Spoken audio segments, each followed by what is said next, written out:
Mirador, parole directe, l'interview vérité ou la fine bouche ébanie. Mirador, ici, la parole est directe. Et ce jeudi, notre invité prestige, Dr Sékou Koureyssi Condé, leader du parti Arena et président de la coalition UPP.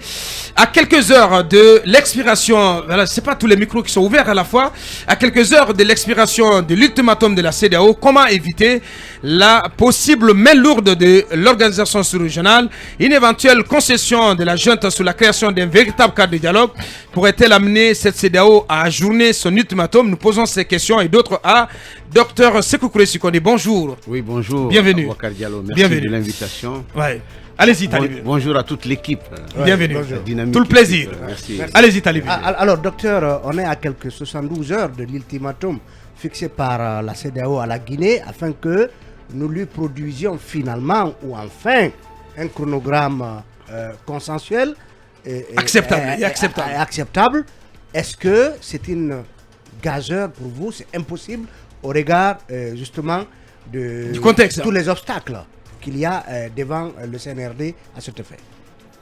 Bon, je dois rapidement encore une fois vous féliciter. Merci. Parce que nous vous suivons avec beaucoup d'intérêt et finalement avec impatience. Merci.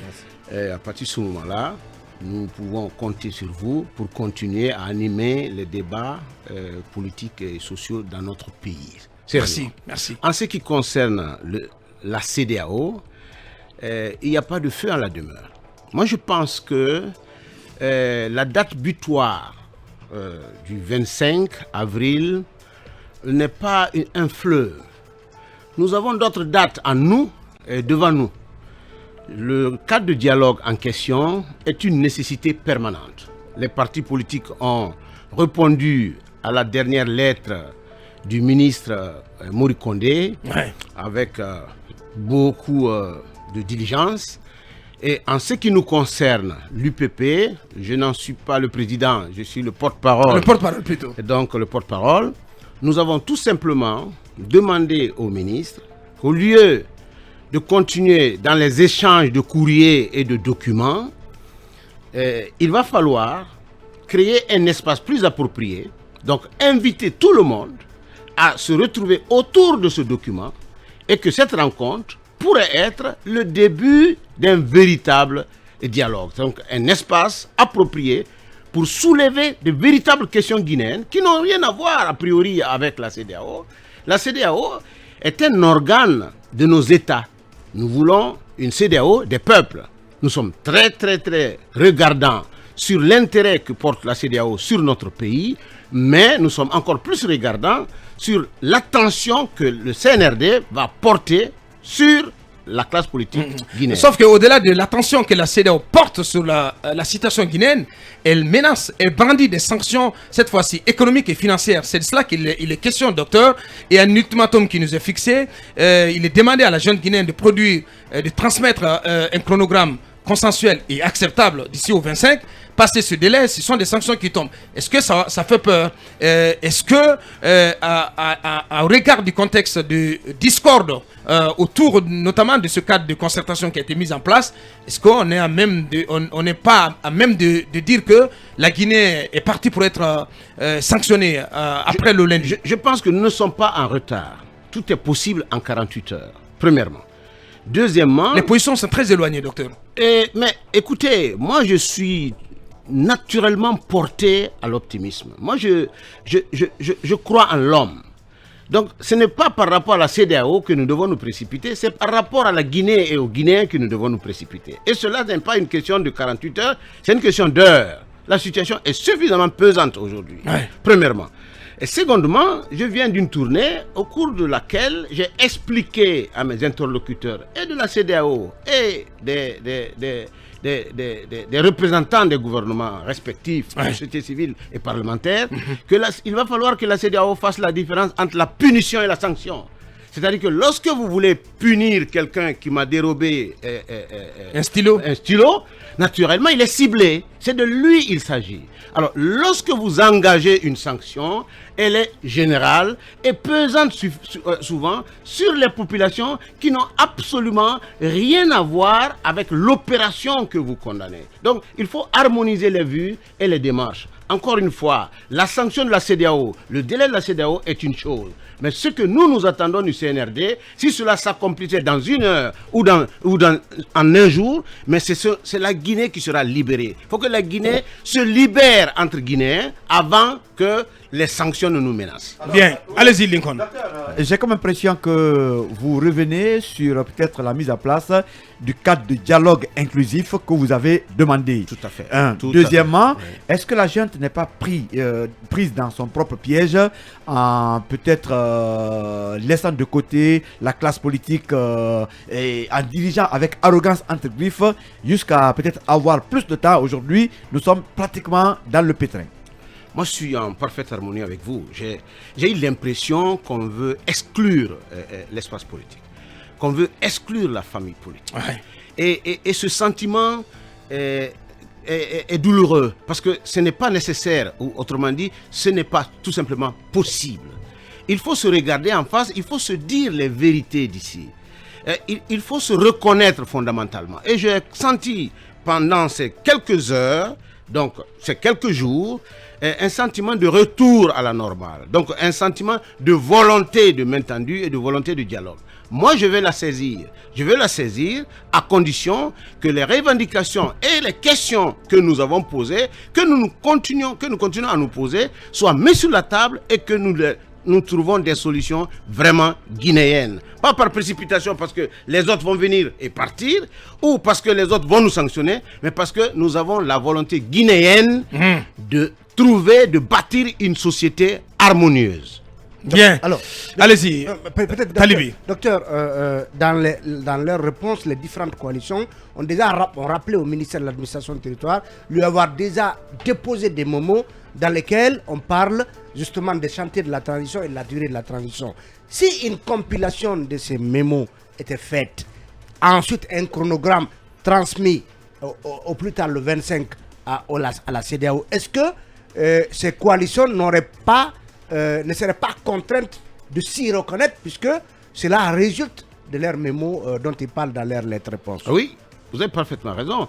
Et en ce qui concerne la plateforme UPP, pour faire comprendre, au sein de la plateforme, il y a plusieurs coalitions. Nous en avons 2 au sein de la coalition et de la plateforme UPP. Qu'est-ce que nous avons dit?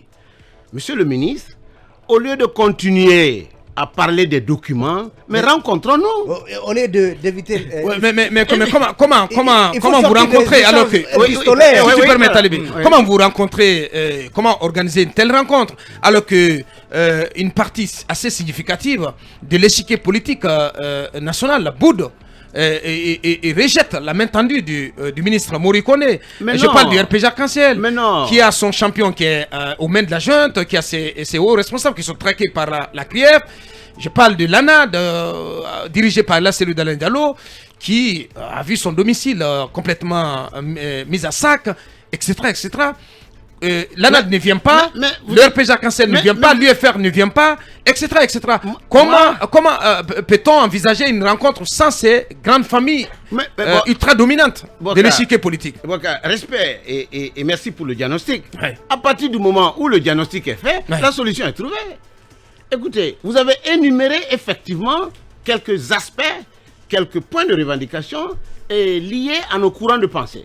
À partir de ce moment-là, si une rencontre peut nous permettre rapidement de guérir ces maux, de régler ces problèmes, mais il n'y a pas de problème. La voie est ouverte. Tout est question de volonté politique. Et de la part du CNRD, et même de notre part. Il y a eu tellement... Donc vous pensez que même le cas de la situation de ces entités peut se régler à l'intérieur d'un cadre, d'une rencontre? Mais c'est ce que je souhaite. Dans les autres pays, c'est comme ça. Les recommandations des cadres de dialogue et des cadres de concertation ont porté sur les maux dont souffre le pays, la gouvernance et les relations entre les citoyens. Quand je parle des citoyens, je parle aussi des gouvernants et des gouvernés. Bien. Indirectement, aucune coalition ne répond favorablement au courrier de Morikone puisque l'ADC BOC a soufflé de la même trompette que la CORED. Est-ce que les jours à venir, tout le monde peut aller dans le même sens? Nous sommes une classe politique, nous sommes dans la divergence constitutionnelle, nous sommes fondés pour être en compétition. Mais il faut reconnaître que la transition est une situation d'exception. Il n'y a pas d'opposition, il n'y a pas de mouvance. À partir de ce moment-là, qu'est-ce que nous cherchons? La voie du dialogue. Qu'est-ce que nous appelons? La volonté de dialogue. Donc, quel que soit le temps imparti, je souhaite que le CNRD et le gouvernement de la transition prennent en compte et en charge les différentes revendications et que d'un côté comme de l'autre, la volonté d'apaiser la Guinée et de sauver la Guinée puisse emporter. C'est l'État qui a la solution. Bien dit. Notre invité prestige du jour, Dr Sékou Koureyssi Condé. Et voilà, c'était notre mise en bouche. On revient dans la troisième partie pour aller plus en profondeur sur d'autres facettes de l'actualité sociopolitique de notre pays. On marque la pause, on revient dans quelques minutes. D'un quart d'heure à passer en compagnie de Dr Sékou Koureyssi Condé, qui est notre premier invité précis du jour. On poursuit cette interview avec vous. Allez, avec vous, Mohamed Kaba. Très bien. Alors, docteur, je vais commencer par la question qui ne fâche pas, avant de poser la question qui fâche. Eh bien. Oui. Est-ce qu'une déclaration des autres coalitions est envisageable dans les jours qui suivent en soutien au cas du RPG qui sont en détention en ce moment? Mais nous l'avons fait hier. Nous avons, pour l'UPP. L'UPP a exprimé sa solidarité, sa compassion et sa solidarité pour les cadres politiques, les personnalités politiques en privation de liberté, et à eux et à leurs familles. Nous l'avons fait hier. Pour quel motif? C'est humain. Qu'est-ce qui motive une telle déclaration de soutien? Et vous l'avez dit au demeurant, c'est-à-dire que la classe politique se sent pourchassée. Traquée. La classe politique sent une logique de décapitation. À partir de ce moment-là, il y a une solidarité, une certaine solidarité, un sentiment de solidarité qui se dégage, premièrement. Et ça, c'est au plan politique, et c'est logique. Être indifférent au sort d'un autre journaliste n'est pas bon journaliste. Alors, la question qui fâche, docteur. Oui, mais docteur, pour beaucoup, il faut dissocier les leaders que sont ces personnalités ou les cadres politiques qu'ils sont, de leurs fonctions, de leurs charges pour lesquelles ils sont poursuivis en termes de gestion. Et ce n'est pas à nous de dissocier, c'est à l'État de dissocier. Mais pour le moment, tout se passe comme si c'est la classe politique qui est marginale, qui est exclue. Voilà. C'est-à-dire qu'il n'y a pas trois justices dans le monde. Il y a la justice accusatoire, c'est la justice anglo-saxonne, où l'accusé mène ses enquêtes et le procureur mène ses enquêtes, donc des deux côtés. Et il y a la justice inquisitoire que nous avons en France et ailleurs, où c'est le procureur et la police qui mènent les enquêtes. Donc, il n'y a pas d'enquêteurs journalistes, il n'y a pas d'enquêteurs citoyens. Les enquêtes sont classiques, le droit est classique, c'est connu. L'État ne regrette pas, l'État répare. Vous savez, nous sommes dans un État violent. Je connais des exemples, je vais leur dire en deux mots. Lorsque la cellule d'Alain Diallo a été séquestrée dans son domicile avec ses collaborateurs emprisonnés, moi je ne compte pas parmi les amis personnels du président Alpha Condé. C'est clair, je n'ai pas eu cette chance, malheureusement. Alors pas du tout. Cependant, chaque fois que j'avais l'occasion de lui dire, président, vous ne pouvez pas arrêter Cellou, ce n'est pas possible, vous ne pouvez pas le faire. Il ne l'a pas fait. Voyez-vous, les personnes, un autre exemple, Antonio Soiré. Lorsqu'on a débarqué chez lui avec les 7 pick-up pour enlever la garde et le jeter entre les mains de ceux qui voulaient l'abattre, je suis intervenu. Malgré tout, parce qu'il y a tellement d'injustice contre les meilleurs. Il y a un sentiment d'élimination des meilleurs. Ça ne fait pas progresser la société. Lorsque vous parlez de Kassory Fofana en l'occurrence, vous parlez de quelqu'un qui a été premier de sa classe. Vous avez parlé de quelqu'un qui a été au ministère de la Coopération, qui a été au grand projet, ministre du Budget, ministre des Finances, qui a fait des négociations et des négociations. Combien de millions et de milliards de dollars il a fait rapporter à la Guinée? Lorsque vous parlez de Cellou d'Alain Diallo, les réalisations infrastructurelles, les ponts dans les pays, vous voyez, c'est-à-dire que chacun de nous a un passé. À un moment donné, lorsque vous n'avez pas les preuves palpables, c'est la justice qui a les preuves palpables. Aucun d'entre nous ne peut revendiquer une preuve, ça sera dénonciation calomnieuse. C'est la preuve de la justice qui est la véritable preuve. Donc, moi je dis encore une fois, la justice pénale doit prendre soin de son image et de sa santé pour montrer aux Guinéens que notre société ne doit pas être violente. Il faut réparer les torts. J'ai un sentiment aujourd'hui, un sentiment de révolte. J'ai peur pour ce pays-là. Si de génération en génération, de personne à personne, nous continuons à nous abattre, on a mis des Guinéens dans la fosse commune dans ce pays-là. On a pendu des Guinéens dans ce pays-là. On a fusillé dans les rues dans ce pays-là. Il faut qu'on arrête ça. Oui, sauf que ceux pour qui vous parlez, notamment ces ministres, n'ont pas été quand même peut-être même empathiques à l'égard des familles des gens tués dans ce pays. Kassory, pendant tout le temps qu'il a été Premier ministre, des Guinéens ont été abattus, tués. Jamais un sentiment, en tout cas une compassion pour les familles éplorées. Je vais vous mettre à l'aise. C'est juste. Je vais vous mettre à l'aise. Parce que quand vous parlez ainsi, écoutez, il y a des familles victimes qui sont révoltées, qui vous écoutent des actes posés par les mêmes gouvernants qui n'ont pas eu de compassion pour des Guinéens. Monsieur Lincoln, je vais aller plus loin. Il y a des familles victimes du Cambouaro. Il y a des familles victimes du 4 juillet. Il y a les familles victimes du 28 septembre. Il y a des victimes et des victimes. N'augmentons pas le nombre de victimes. Arrêtons ça. Et le 5 septembre. Mais ne continuons pas à faire l'apologie des victimes. Mais est-ce que la réduction des comptes, dans l'histoire de l'Italie, il y a ce qu'on a appelé la vendetta. C'est-à-dire que c'était un acharnement, famille contre famille, de génération à génération. Il fallait un jour un leader pour dire arrêtons ça. Donnons-nous la main et corrigeons. Faisons la justice des hommes, la justice des braves. Est-ce que vous êtes en train de dire que la CRIEF n'avait pas à demander des comptes à Kassory et compagnie? Qu'est-ce que vous dérange dans l'évolution je suis dans cette opération même je suis fondamentalement contre la corruption parce que je dis partout il y a la corruption, il y a les corrupteurs. Moi je me suis donné comme modèle. Je ne suis pas riche. J'ai quitté le gouvernement de la République le 26 mars 2001, je suis allé aux États-Unis, j'avais $120. C'est pitoyable pour un ancien ministre de la Sécurité. Moi, je ne connais pas la richesse pour le moment. Je ne l'ai pas. Mais je n'aime pas l'injustice. Je dis, il faut un procès en bonne et due forme. Vous ne pouvez pas trouver qui a raison, qui a tort. Vous ne pouvez pas. Il y a un schéma, il y a une structure d'État qui est chargée de ça. C'est des hommes qui ont été formés pour ça, qui sont aguerris à ça, qui ont le temps. La justice pénale a pour tradition d'être lente parce qu'elle a l'obligation morale de déterminer avec certitude la culpabilité des hommes et des femmes qui se présentent devant elle. Docteur, dire qu'on n'avait pas à placer Kassory et compagnie en détention je suis en train de dire que Kassory Fofana a été Premier ministre de la République. Je suis en train de dire que M. Antonio Souaré, je l'ai connu lorsqu'il était secrétaire au sport, ma foi, de l'université guinéenne. Et je suis en train de dire que M. Cellou Dalein Diallo a été 3 fois deuxième aux élections présidentielles dans ce pays. S'il y a des preuves contre lui, on va au procès. On attend le procès. Et on les place pas en détention. On les condamne. Vous comprenez? Donc Monsieur Sarkozy. Ce qui vous effarouche, c'est le fait qu'ils aient été placés en détention. J'ai un sentiment d'improvisation et de précipitation. Et je pense que l'État peut corriger ça. C'est de ça il s'agit. Donc qu'est-ce que vous réclamez aujourd'hui? Mais écoutez, que l'État... Qui sortent de prison que l'État prenne ses responsabilités. Soit placé sous mandat, sous contrôle judiciaire. S'il s'agit de récupérer l'argent, la prison ne fait pas récupérer l'argent.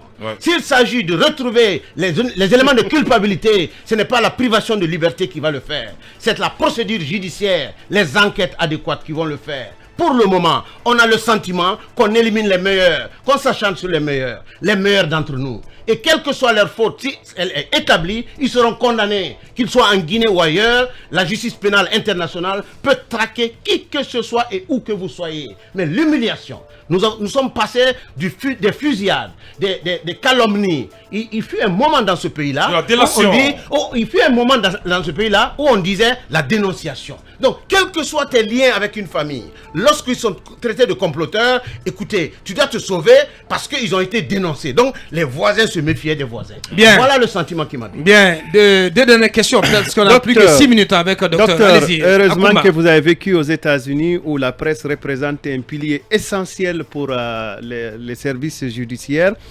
Ma question, est-ce que vous êtes en train de nous dire que tout crime non verbalisé n'est qu'un problème reporté à demain parce que vous avez revisité un peu les victimes du premier régime, les victimes du second, et les victimes au fur et à mesure que les régimes se succédaient. Et ces victimes-là n'ont pas encore reçu, en tout cas de manière officielle ou en tout cas de manière organisée, une reconnaissance de leur innocence. Je parle par exemple des gens du Cambouaro, des 76 officiers sous Lansana Conté. Je parle aussi des victimes du stade du 28 septembre et puis les victimes de la démocratie depuis l'arrivée d'Alpha Condé. Effectivement. Est-ce que vous pensez que le fait qu'on n'ait pas verbalisé d'abord ces crimes-là peuvent nous conduire à d'autres crimes? Ou est-ce que vous pensez qu'on peut tout simplement décider d'oublier, d'autant plus que la culture de l'oubli Non, jamais n'existe oublier. pas. Non, jamais. L'État n'oublie pas. Le principe de la continuité de l'État est permanent et sacré. Ce n'est pas de ça qu'il s'agit. Ce dont il s'agit, vous avez parlé des États-Unis, la justice accusatoire aux États-Unis, l'enquête est ouverte. C'est-à-dire que même la partie civile et toutes les parties peuvent prendre des investigateurs pour se défendre. Il n'y a pas de problème. Et un citoyen lambda aussi peut apporter des preuves. Mais nous sommes dans la justice inquisitoire. C'est-à-dire que c'est le juge et la police qui mènent les enquêtes. Rien d'autre. J'ai vu dans certains pays africains, anglophones, au moment où on disait les médias n'ont pas de problème, nous sommes couverts. Et il y a une génération qui a de l'argent, qui a les moyens, qui se dit bon écoutez, je vais me payer un avocat, il est citoyen comme moi. Ça traînait des années et des années. Il a fallu la société civile pour dire calmer ça. Et nous sommes allés dans des pays comme la Pologne, où les gens fâchés ont finalement tiré à bout portant sur les journalistes. Cette partie importante de la société, qui est une soupape de sécurité sur la société. Ce que je veux dire, c'est que tant qu'il n'y a pas de preuves, il ne faudrait pas priver de liberté. Donnons-nous le temps de la preuve. Et la preuve, le temps des enquêtes. Il faut faire des enquêtes quand Mais même. la preuve, c'est avec les procureurs, par exemple. C'est-à-dire que lorsque vous dites que quelqu'un a été, écoutez, ministre des Finances, cela lui vaut une condamnation, c'est autre chose. Mais lorsque vous dites c'est un citoyen, on voit son train de vie, on connaît son niveau de vie, nous allons nous donner le temps qu'il faut pour essayer de mettre la main sur la preuve réelle et le condamner. C'est ce qui est bon pour l'image de la Guinée. Peut-être que les audits auraient été nécessaires, auraient Mais servi on à a cela. fait tellement d'audits. Non, l'audit de la gestion d'Alpha, Mais tout du à régime fait. d'Alpha. Mais tout à Mais fait. il y en a. Moi, je me dis... Un audit complet. Je non, me- pas je me complet. dis, nous avons tout le temps. Moi, je compte sur le colonel Mamadi Doumbia. Bien. Je sais qu'il n'a pas Peut-être que parce fait- qu'on arrive au terme, Il parce n'a que pas Emmanuel fait- ne pourra pas poser il n'a sa pas question. fait le coup d'État Vos contre- conseils au colonel, qu'avez-vous à lui adresser ce matin comme message, globalement, en 2 minutes? Je vais le saluer. Je vais le saluer en lui disant que son avènement a été accompagné. Chacun de nous a pris acte à espérer tourner la page. Lorsqu'on veut tourner la page, ce n'est pas en remplaçant 5 000, 10 000 personnes. C'est en changeant la société, le système. C'est le changement de système qui amène le changement des hommes. Ce n'est pas le changement des hommes qui amène le changement de système, premièrement. Secondement, dans la gestion de la chose publique en Guinée, moi j'étais ministre de la Sécurité dans ce pays. Tous les matins que le bon Dieu fait, quelqu'un viendra t'indexer un autre pour dire tue-le, arrête-le, condamne-le. Il faut vérifier. Il faut que l'État se donne le temps de la vérification. Et troisièmement, encore une fois, je vais en finir, l'État ne présente pas d'excuses, l'État répare. Je compte sur la magnanimité du président, le colonel Mamadi Doumbia, pour permettre aux Guinéens et Guinéennes de savoir que lorsque tu as occupé des fonctions officielles élevées dans ton pays, ce n'est pas un crime, c'est un modèle. C'est-à-dire qu'on n'arrive pas Abouakar Diallo demain matin comme ça par hasard. C'est un processus, c'est un parcours, bon Dieu. Bien. C'est un modèle qu'il offre à une autre génération. Si vous décapitez ce modèle-là, mon Dieu, c'est d'autres vengeances que vous aurez préparées. Bien. Donc c'est le colonel. Moi je compte sur lui pour amener les Guinéens et Guinéennes à s'aimer, à s'accepter, normaliser notre pays pour que la Guinée profite de toutes les ressources naturelles que le bon Dieu nous a données, Bien. naturelles et humaines, Bien. et avoir une vie, une société normale. Grand merci à vous, docteur. Oh, qu'il est brillant, franchement, qu'il est éloquent. J'ai vu Mohamed Kaba applaudir ici. Franchement, j'espère aussi que vous avez aimé, vous avez apprécié.